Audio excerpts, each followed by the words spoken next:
या देवी सर्वभूतेषु मा शक्तिरूपेण संस्थिता नमस्तस्यै नमस्तस्यै नमस्तस्यै नमो नमः। बोलिए जगदम्बा मात की जय। आप सभी को शारदीय नवरात्रि के 5वें दिन की ढेरों शुभकामनाएं। प्रिय दर्शकों, आज आप सुनेंगे शारदीय नवरात्रि के 5वें दिन पर श्री दुर्गा सप्तशती का 8वां, 9वां तथा 10वां अध्याय। आप प्रतिदिन दुर्गा सप्तशती सुन रहे हैं। इस दुर्गा सप्तशती अनुष्ठान को हम अष्टमी को पूर्ण करेंगे और उसी के अनुसार हमारे अध्याय चल रहे हैं। आज क्योंकि एक नवरात्रा अतिरिक्त है, आज फिर से चतुर्थी है। 25 तारीख को भी चतुर्थी थी, 26 को भी चतुर्थी है। इसीलिए इस वर्ष नवरात्रि 9 नहीं 10 दिन तक रहने वाली है। आपके लिए एक विशेष सूचना ये है कि हम शीघ्र ही आपके लिए संपूर्ण दुर्गा सप्तशती लेकर आ रहे हैं। इससे लाभ ये होगा कि आप एक ही वीडियो में संपूर्ण दुर्गा सप्तशती सुन पाएंगे। तो आप समय निकाल कर 2 दिन के भीतर भी या कुछ घंटे निकाल कर एक ही दिन में पूरी दुर्गा सप्तशती सुनने का लाभ ले सकते हैं। आइए प्रिय दर्शकों, अब हम आज का अध्याय आरंभ करेंगे। आपसे निवेदन है कि यह माँ आदिशक्ति के परम शक्तिशाली श्री दुर्गा सप्तशती का अध्याय का वीडियो है, तो कृपया वीडियो को एक बार लाइक अवश्य कर दीजिएगा।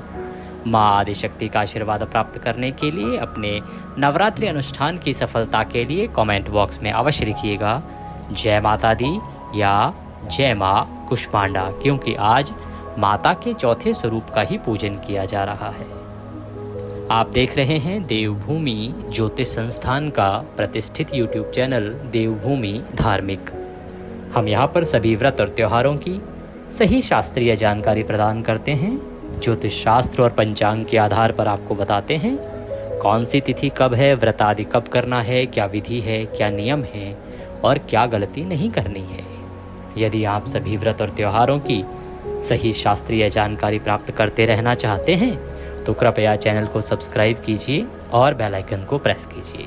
जब आप सब्सक्राइब का बटन दबाएंगे तो वहाँ घंटी का निशान बना हुआ आएगा, उसे अवश्य दबाइएगा, तभी आपको हमारे सारे वीडियो प्राप्त होंगे, अन्यथा आपसे जानकारी छूट जाएगी। तो कृपया चैनल को सब्सक्राइब करें और बेल आइकन को प्रेस करें। आइए अब हम आरंभ करते हैं आज का 8वां अध्याय, तदुपरांत 9वां और 10वां अध्याय सुनेंगे। माता जगदम्बा दुर्गा के चरणों में मन को लगाएं और उनका ध्यान करते हुए पाठ सुनना आरंभ करें। बोलिए जगदम्बा मात की जय। अथ श्री दुर्गा सप्तशती अष्टमो अध्याय प्रारंभ। सबसे पहले माता का ध्यान करेंगे, तदोपरांत विवरण आरंभ होगा। मैं अणिमा आदि सिद्धिमयी किरणों से आवृत भवानी का ध्यान करता हूँ। उनके शरीर का रंग लाल है, नेत्रों में करुणा लहरा रही है तथा हाथों में पाश, अंकुश, बाण और धनुष शोभा पाते हैं। मैं ऐसी माता को बारंबार प्रणाम करता हूँ। ऋषि कहते हैं कि चंड और मुंड नामक दैत्यों के मारे जाने तथा बहुत सी सेना का संहार हो जाने पर दैत्यों के राजा प्रजापति शुंभ के मन में बड़ा क्रोध हुआ और उसने दैत्यों की संपूर्ण सेना को युद्ध के लिए कूच करने की आज्ञा दे दी, अर्थात युद्ध के लिए प्रस्थान की आज्ञा दे दी। वह बोला, आज उदायुध नाम के 86 दैत्य सेनापति अपनी सेनाओं के साथ युद्ध के लिए प्रस्थान करें। कंबु नाम वाले दैत्यों के 84 सेना नायक अपनी वाहिनी से घिरे हुए यात्रा करें। 50 कोटि वीर्य कुल के और 100 धूम्र कुल के असुर सेनापति मेरी आज्ञा से सेना सहित कूच करें। कालक, सौहार्द, मौर्य और कालकेय असुर भी युद्ध के लिए तैयार हो मेरी आज्ञा से तुरंत प्रस्थान करें। भयानक शासन करने वाला असुर राज शुंभ इस प्रकार आज्ञा दे सहस्त्रों बड़ी बड़ी सेनाओं के साथ युद्ध के लिए प्रस्थित हुआ।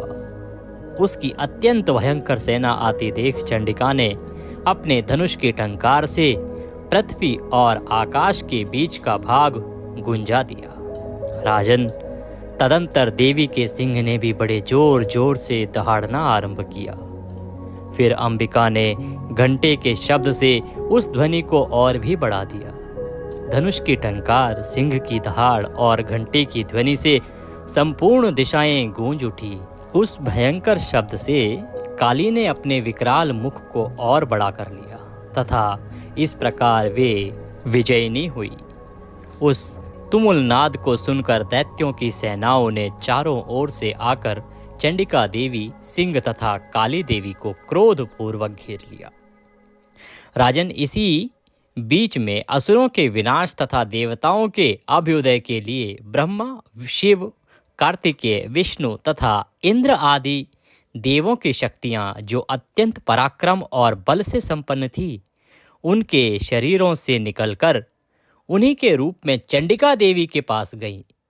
जिस देवता का जैसा रूप, वैसी वेशभूषा और जैसा वाहन है, ठीक वैसे ही साधनों से संपन्न हो उसकी शक्ति असुरों से युद्ध करने के लिए आई। तो जितने भी देवता हैं, उन सब की शक्तियां भी उनसे निकल के उन्हीं के रूप में आदि शक्ति के पास आ गई। सबसे पहले हंस युक्त विमान पर बैठी हुई अक्षय सूत्र और कमंडलू से सुशोभित ब्रह्मा जी की शक्ति उपस्थित हुई, जिसे ब्रह्माणी कहते हैं।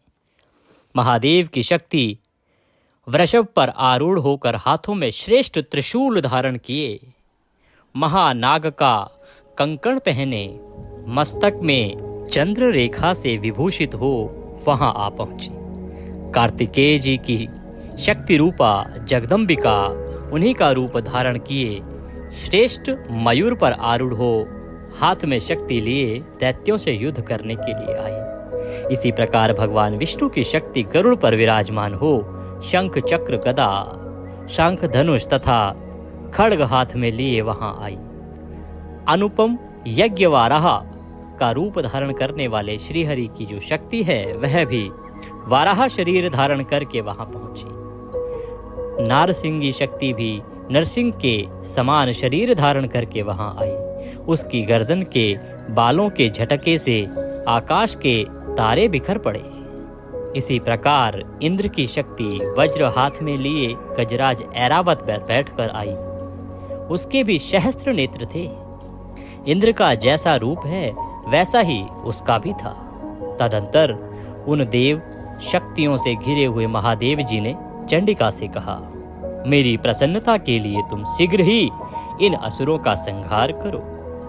तब देवी के शरीर से अत्यंत भयानक और परम उग्र चंडिका शक्ति प्रकट हुई, जो सैकड़ों गीदड़ियों की भांति आवाज करने लगी।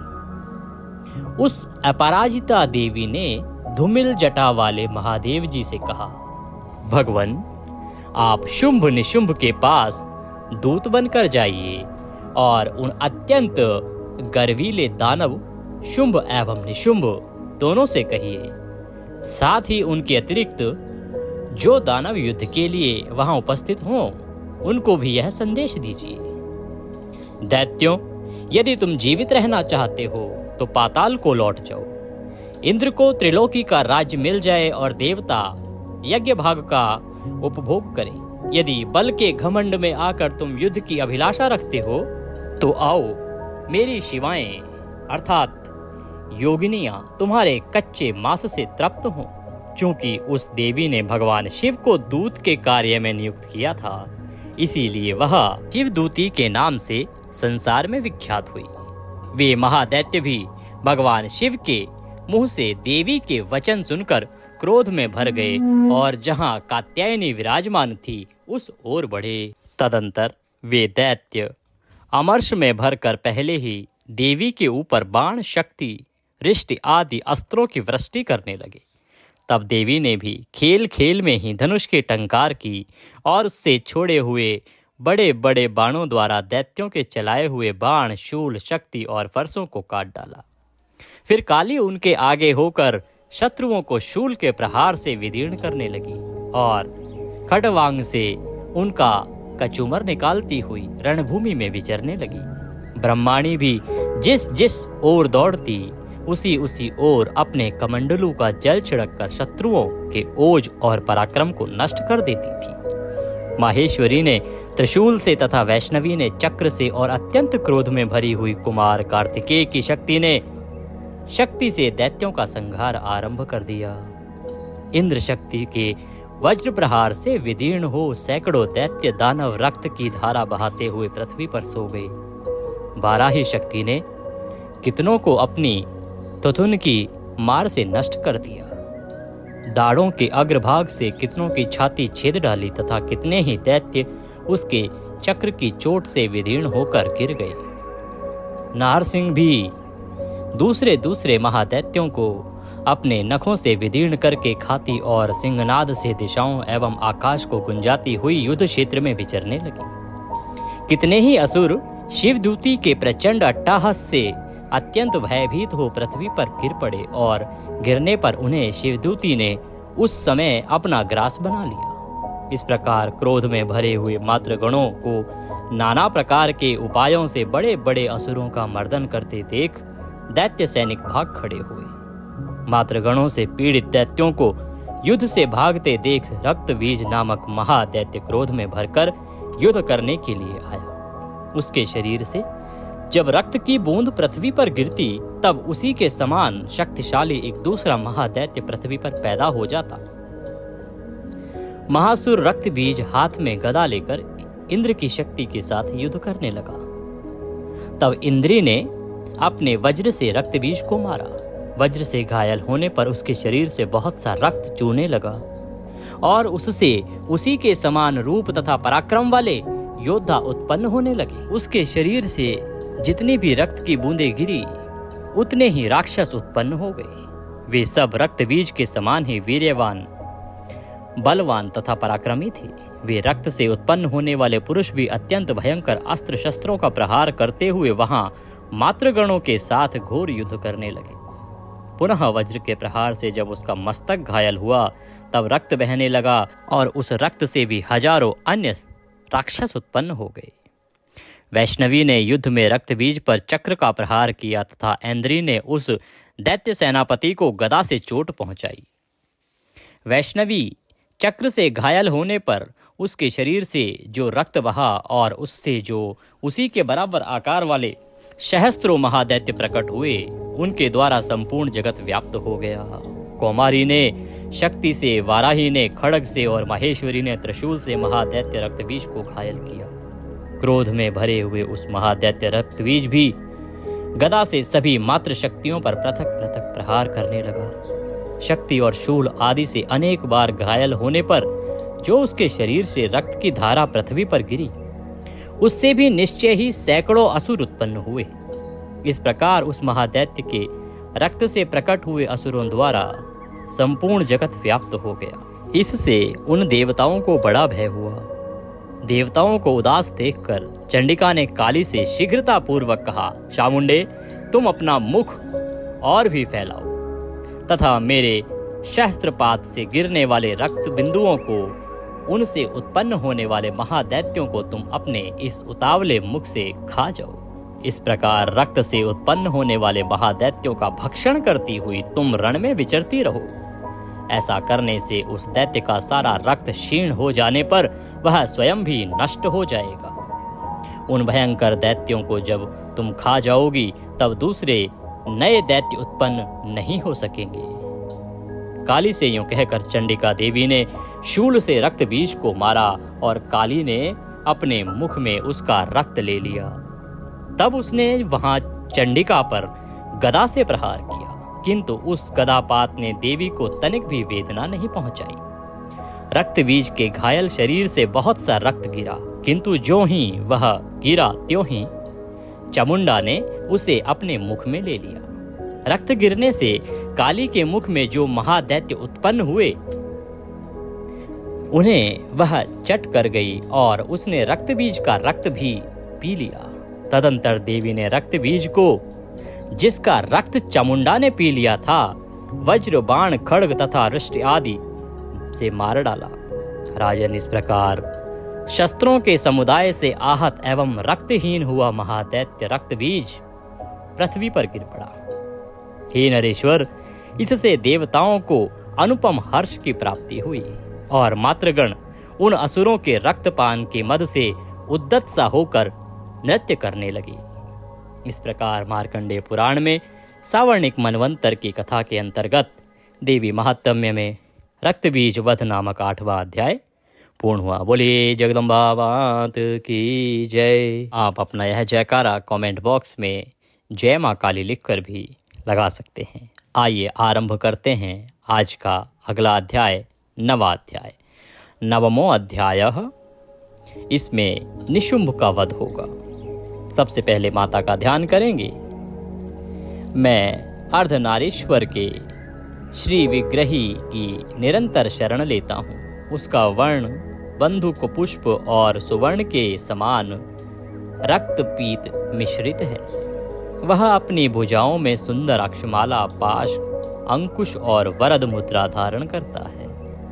अर्धचंद्र उसका आभूषण है तथा वह 3 नेत्रों से सुशोभित है। मैं ऐसी जगदम्बिका को बारंबार प्रणाम करता हूँ। राजा ने कहा, भगवन, आपने रक्तबीज के वध से संबंध रखने वाला देवी चरित्र का यह अद्भुत महात्म्य मुझे बतलाया। अब रक्तबीज के मारे जाने पर अत्यंत क्रोध में भरे हुए शुंभ और निशुंभ ने जो कर्म किया उसे मैं सुनना चाहता हूँ, तो कृपा करके वह सुनाएं। ऋषि कहते हैं, राजन, युद्ध में रक्तबीज तथा अन्य दैत्यों के मारे जाने पर शुंभ और निशुंभ के क्रोध की सीमा ना रही। अपनी विशाल सेना इस प्रकार मारी जाती देख निशुंभ अमर्ष में भरकर देवी की ओर दौड़ा।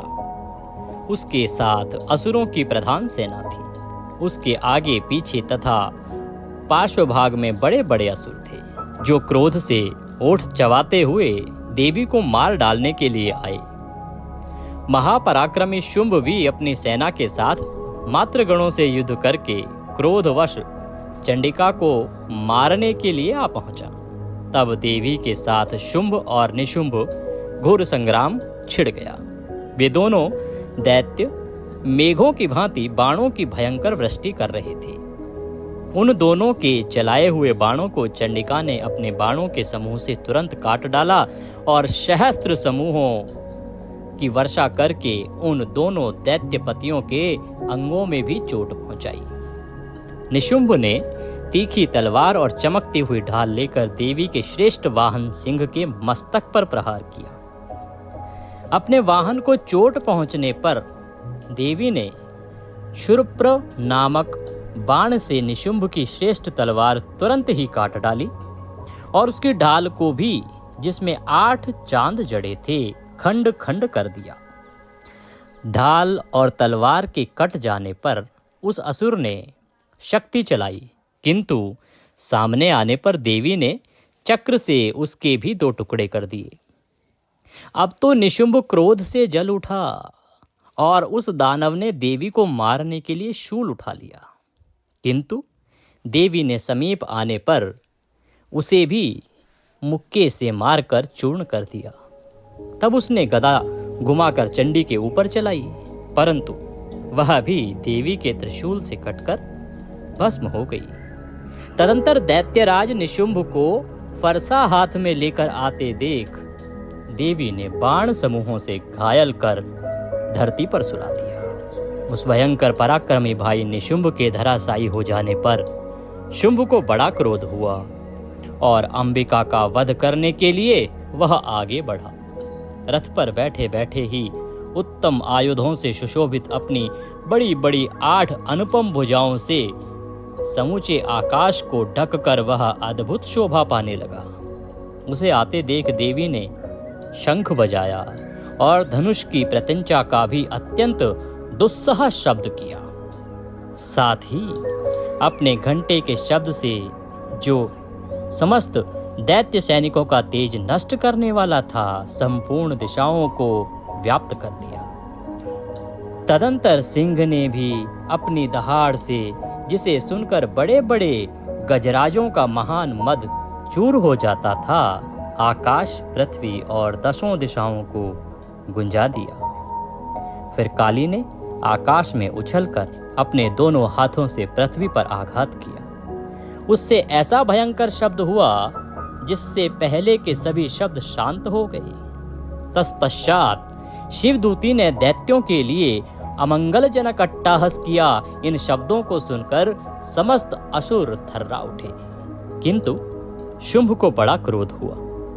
उस समय देवी ने जब शुंभ को लक्ष्य करके कहा, ओ दुरात्मन, खड़ा रह, खड़ा रह, तभी आकाश में खड़े हुए देवता बोल उठे, जय हो, जय हो, जय हो। शुंभ ने वहां आकर ज्वालाओं से युक्त अत्यंत भयानक शक्ति चलाई। अग्नि में पर्वत के समान आती हुई उस शक्ति को देवी ने बड़े भारी लूके से दूर हटा दिया। उस समय शुंभ के सिंहनाद से तीनों लोक गूंज उठे। राजन, उसकी प्रतिध्वनि से वज्रपात के समान भयानक शब्द हुआ, जिसने अन्य सब शब्दों को जीत किया। शुंभ के चलाए हुए बाणों के द्वारा देवी ने और देवी के चलाए हुए बाणों के द्वारा शुंभ ने अपने भयंकर बाणों द्वारा सैकड़ों और हजारों टुकड़े कर दिए। तब क्रोध में भरी हुई चंडिका ने शुंभ को शूल से मारा। उसके आघात से मूर्छित हो वह पृथ्वी पर गिर पड़ा। इतने में ही निशुंभ को चेतना हुई और उसने धनुष हाथ में लेकर बाणों द्वारा देवी, काली तथा सिंह को घायल कर डाला। फिर उस दैत्यराज ने 10,000 बाहें बनाकर चक्रों के प्रहार से चंडिका को आच्छादित कर दिया। तब दुर्गम पीड़ा का नाश करने वाली भगवती दुर्गा ने कुपित होकर अपने बाणों से उन चक्रों तथा बाणों को काट गिराया। यह देख निशुंभ दैत्य सेना के साथ चंडिका का वध करने के लिए हाथ में गदा ले बड़े वेग से दौड़ा। उसके आते ही चंडिका ने तीखी धार वाली तलवार से उसकी गदा को शीघ्र ही काट डाला। तब उसने शूल हाथ में लिया। देवताओं को पीड़ा देने वाले निशुंभ को शूल हाथ में लिए आते देख चंडिका ने वेग से चलाए हुए अपने शूल से उसकी छाती छेद डाली। शूल से विदीर्ण हो जाने पर उसकी छाती से एक दूसरा महाबली एवं महापराक्रमी राक्षस खड़ी रह, खड़ी रह कहता हुआ निकला। उस निकलते हुए राक्षस की बात सुनकर देवी ठठाकर हंस पड़ी और खड्ग से उन्होंने उसका मस्तक काट डाला। फिर तो वह पृथ्वी पर गिर पड़ा। तदंतर सिंह अपनी दाढ़ों से असुरों की गर्दन कुचल कर खाने लगा। यह बड़ा भयंकर दृश्य था। उधर काली तथा शिवदूती ने भी अन्यान्य दैत्यों का भक्षण आरंभ किया। कौमारी की शक्ति से विदीर्ण होकर कितने ही महादैत्य नष्ट हो गए। ब्रह्माणी के मंत्रपूत जल से निस्तेज होकर कितने ही भाग खड़े हुए। कितने ही दैत्य माहेश्वरी के शूल से छिन्न भिन्न हो धराशायी हो गए। वाराही के तुतुन के आघात से कितनों का पृथ्वी पर कचूमर निकल गया। वैष्णवी ने भी अपने चक्र से दानवों के टुकड़े टुकड़े कर डाले। ऐन्द्री के हाथ से छूटे हुए वज्र से भी कितने ही प्राणों से हाथ धो बैठे। कुछ असुर नष्ट हो गए, कुछ उस महायुद्ध से भाग गए तथा कितने ही काली, शिवदूती तथा सिंह के ग्रास बन गए। इस प्रकार मार्कंडेय पुराण में सावर्णिक मनवंतर की कथा के अंतर्गत देवी महात्म्य में निशुंभ वध नामक 9वां अध्याय पूर्ण हुआ। बोलिए जगदम्बा मात की जय। अब हम 10वां अध्याय करेंगे, जिसमें शुंभ का वध किस प्रकार से होता है यह वृतांत हम सुनेंगे। आइए माता का ध्यान करते हैं। मैं मस्तक पर अर्धचंद्र धारण करने वाली शिव शक्ति स्वरूपा भगवती कामेश्वरी का हृदय में चिंतन करता हूँ। वे तपाए हुए स्वर्ण के समान सुंदर हैं। सूर्य, चंद्रमा और अग्नि, ये ही 3 उनके नेत्र हैं तथा वे अपने मनोहर हाथों में धनुष, बाण, अंकुश, पाश और शूल धारण किए हुए हैं। मैं ऐसी परम शक्ति जगदम्बा को बारंबार प्रणाम करता हूँ। ऋषि कहते हैं, राजन, अपने प्राणों के समान प्यारे भाई निशुंभ को मारा गया देख तथा सारी सेना का संहार होता जान शुंभ ने कुपित होकर कहा, दुष्ट दुर्गे, तू बल के अभिमान में आकर झूठ मूठ का घमंड ना दिखा। तू बड़ी मानिनी बनी हुई है, किंतु दूसरी स्त्रियों के बल का सहारा लेकर लड़ती है। देवी बोली, ओ दुष्ट, मैं अकेली ही हूँ, इस संसार में मेरे सिवा दूसरी कौन है? देखिए मेरी ही विभूतियां हैं, अतः मुझ में ही प्रवेश कर रही हैं। तदंतर ब्रह्माणी आदि समस्त शक्तियां अंबिका देवी के शरीर में लीन हो गई। उस समय केवल अंबिका देवी ही रह गई। देवी बोली, मैं अपनी ऐश्वर्य शक्ति से अनेक रूपों में यहाँ उपस्थित हुई थी। उन सब रूपों को मैंने समेट लिया। अब अकेली ही युद्ध में खड़ी हूं, तुम भी स्थिर हो जाओ। ऋषि कहते हैं, तदंतर देवी और शुंभ दोनों में सब देवताओं तथा दानवों को देखते देखते भयंकर युद्ध छिड़ गया। बाणों की वर्षा तथा तीखे शस्त्रों एवं दारुण अस्त्रों के प्रहार के कारण उन दोनों का युद्ध सब लोगों के लिए बड़ा भयानक प्रतीत हुआ। उस समय अंबिका देवी ने जो सैकड़ों दिव्य अस्त्र छोड़े, उन्हें दैत्यराज शुंभ ने उनके निवारक अस्त्रों द्वारा काट डाला। इसी प्रकार शुंभ ने भी जो दिव्य अस्त्र चलाए, उन्हें परमेश्वरी भयंकर हुंकार शब्द के उच्चारण आदि द्वारा खिलवाड़ में ही नष्ट कर डालती थी। तब उस असुर ने सैकड़ों बाणों से देवी को आच्छादित कर दिया। यह देख क्रोध से भरी हुई उन देवी ने बाण मारकर उसका धनुष काट डाला। धनुष कट जाने पर भी फिर दैत्यराज ने शक्ति हाथ में ली, किंतु देवी ने चक्र से उसके हाथ की शक्तियों को भी काट गिराया। तत्पश्चात दैत्यों के स्वामी शुंभ ने चांद वाली चमकती हुई ढाल और तलवार हाथ में ले उस समय देवी पर धावा किया। उसके आते ही चंडिका ने अपने धनुष से छोड़े हुए तीखे बाणों द्वारा उसकी सूर्य किरणों के समान उज्जवल ढाल और तलवार को तुरंत ही काट दिया। फिर उस दैत्य के घोड़े और सारथी मारे गए। धनुष तो पहले ही कट चुका था। अब उसने अंबिका को मारने के लिए उद्यत हो भयंकर मुदगर हाथ में लिया। उसे आते देख देवी ने अपने तीक्ष्ण बाणों से उसका मुदगर भी काट डाला। तिस पर भी वह असुर मुक्का तान कर बड़े वेग से देवी की ओर झपटा। उस दैत्यराज ने देवी की छाती में मुक्का मारा। तब उन देवी ने भी उसकी छाती में एक चांटा जड़ दिया। देवी का थप्पड़ खाकर दैत्यराज शुंभ पृथ्वी पर गिर पड़ा, किंतु पुनः सहसा पूर्ववत उठकर खड़ा हो गया। फिर वह उछला और देवी को ऊपर ले जाकर आकाश में खड़ा हो गया। तब चंडिका आकाश में भी बिना किसी आधार के ही शुंभ के साथ युद्ध करने लगी। उस समय दैत्य और चंडिका आकाश में एक दूसरे से लड़ने लगे। उनका वह युद्ध पहले सिद्ध और मुनियों को विस्मय में डालने वाला हुआ। फिर अंबिका ने शुंभ के साथ बहुत देर तक युद्ध करके तत्पश्चात उसे उठाकर घुमाया और पृथ्वी पर पटक दिया। पटके जाने पर पृथ्वी पर आने के बाद वह दुष्ट आत्मा दैत्य पुनः चंडिका का वध करने के लिए उनकी ओर बड़े वेग से दौड़ा। तब समस्त दैत्यों के राजा शुंभ को अपनी ओर आते देख देवी ने त्रिशूल से उसकी छाती छेदकर उसे पृथ्वी पर गिरा दिया। देवी के शूल की धार से घायल होने पर उसके प्राण पखेरु उड़ गए और वह समुद्रों, द्वीपों, पर्वतों सहित समूची पृथ्वी को कपाता हुआ भूमि पर गिर पड़ा। तदंतर उस दुरात्मा के मारे जाने पर संपूर्ण जगत प्रसन्न एवं पूर्ण स्वस्थ हो गया तथा आकाश स्वच्छ दिखाई देने लगा। पहले जो उत्पात सूचक मेघ और उल्कापात होते थे, वे सब शांत हो गए तथा उस दैत्य के मारे जाने पर नदियां भी ठीक मार्ग से बहने लगी। उस समय शुंभ की मृत्यु के बाद संपूर्ण देवताओं का हृदय हर्ष से भर गया और गंधर्वगण मधुर गीत गाने लगे। दूसरे गंधर्व बाजे बजाने लगे और अप्सराएं नाचने लगी। पवित्र वायु बहने लगी। सूर्य की प्रभा उत्तम हो गई। अग्निशाला की बुझी हुई आग अपने आप प्रज्वलित हो उठी तथा संपूर्ण दिशाओं के भयंकर शब्द शांत हो गए। इस प्रकार मार्कंडेय पुराण में सावर्णिक मनवंतर की कथा के अंतर्गत देवी महात्म्य में शुंभ वध नामक 10वां अध्याय पूर्ण हुआ। बोलिए जगदम्बा मात की जय। आज की दुर्गा सप्तशती को पाठ को हम यहीं विराम देंगे। आगे 11, 12, 13 3 अध्याय हैं जो हम अगले 3 दिनों में पूर्ण करेंगे।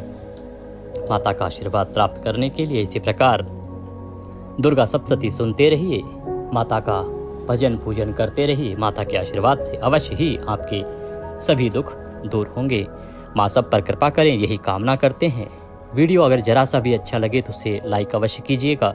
सबके लिए उपयोगी है तो जितना हो सके इसको शेयर कीजिए, जिससे कि अधिक लोग लाभ ले सकें, और जब वो भगवान की भक्ति करेंगे, सुनेंगे, तो उसका पुण्य आपको भी प्राप्त होगा। माँ सब पर कृपा करें। जय माता दी।